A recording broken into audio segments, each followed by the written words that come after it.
Israel जिसे अभेद्य दुर्ग कहा जाता है, इजराइल जिसके आयरन डोम की चर्चा पूरी दुनिया में होती है, इजराइल जिसके आसमान पर कोई परिंदा भी पर नहीं मार सकता है,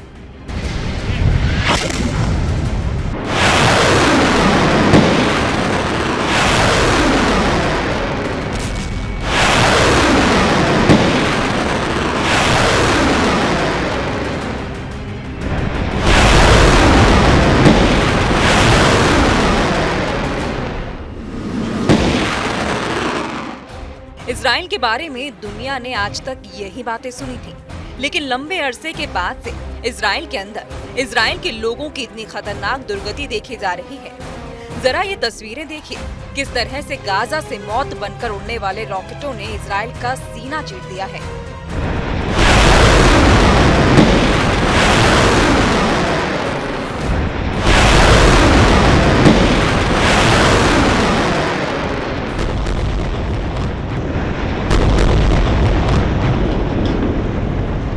सात अक्टूबर 2023 की सुबह 6 से 6:30 बजे के करीब अचानक इजराइल के दक्षिणी इलाके पर हमास ने 7,000 रॉकेटों से एक साथ हमला किया।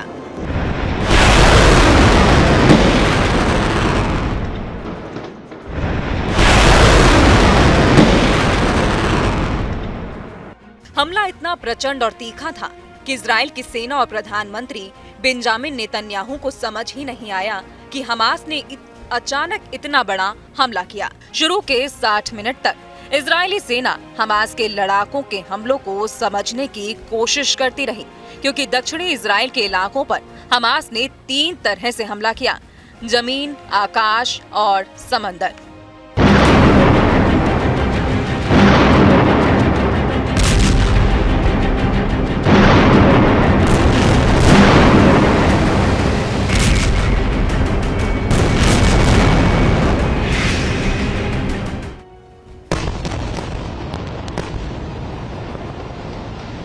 ये सब हमले झेलने के बाद इजराइल ने भी गाजा पट्टी के ऊपर बड़ी एयर स्ट्राइक कर दी है। इजराइल ने गाजा पट्टी में मौजूद कई हाई राइज टावर्स को उड़ा दिया है।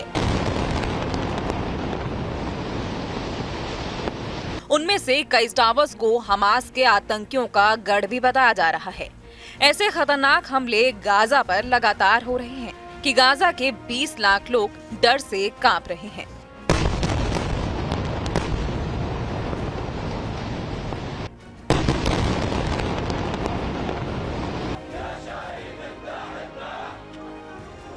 गाजा के इलाके में इस वक्त शोक और मातम पसर गया है। मरे हुए लोगों की शव यात्राएं निकाली जा रही हैं। इन शव यात्राओं में भी लोग इजराइल से बदला लेने की कस्में खा रहे हैं। सैकड़ों की संख्या में लोगों की मौत होने के बाद भी जंग का जुनून उतना नहीं है। जो लोग लाशों को दफनाने आए थे, वो अब तालियां बजाकर नारे लगा रहे थे और इजराइल की बर्बादी की कामना कर रहे थे।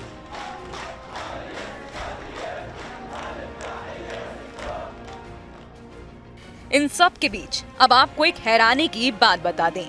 ये जो कुछ भी घटित हो रहा है, इसकी जानकारी या अनुमान कहें, इस व्यक्ति को पहले से ही था। दुनिया के सबसे बड़े भविष्यवक्ताओं में शुमार फ्रांस के नास्ट्रेडमस ने इस भयानक युद्ध की भविष्यवाणी को पहले ही कर दिया था। नास्ट्रेडमस ने पिछले 100 सालों में कई भविष्यवाणियां की हैं, जिनमें हिटलर के उदय से लेकर अमेरिकी राष्ट्रपति जॉन एफ कैनेडी की हत्या तक शामिल है। नास्ट्रेडमस ने 450 साल पहले ही अपनी एक किताब में साल 2023 का जिक्र करते हुए लिखा कि 7 महीने एक युद्ध होगा जिसमें कई लोग बुरे कार्यों के लिए मर जाएंगे। नास्ट्रेडमस ने कह दिया था कि 2023 में एक भयंकर युद्ध होगा। माना जा रहा है कि इजराइल फिलिस्तीन के बीच चल रही जंग पर भी उनकी भविष्यवाणी सच साबित हुई है। ये जंग कब तक चलने वाली है, कुछ नहीं कहा जा सकता। ना ही इजराइल अब झुकने को तैयार है और ना ही हमास। ऐसे में अब शांति समझौते की कोई भी उम्मीद दूर तक नजर नहीं आती है।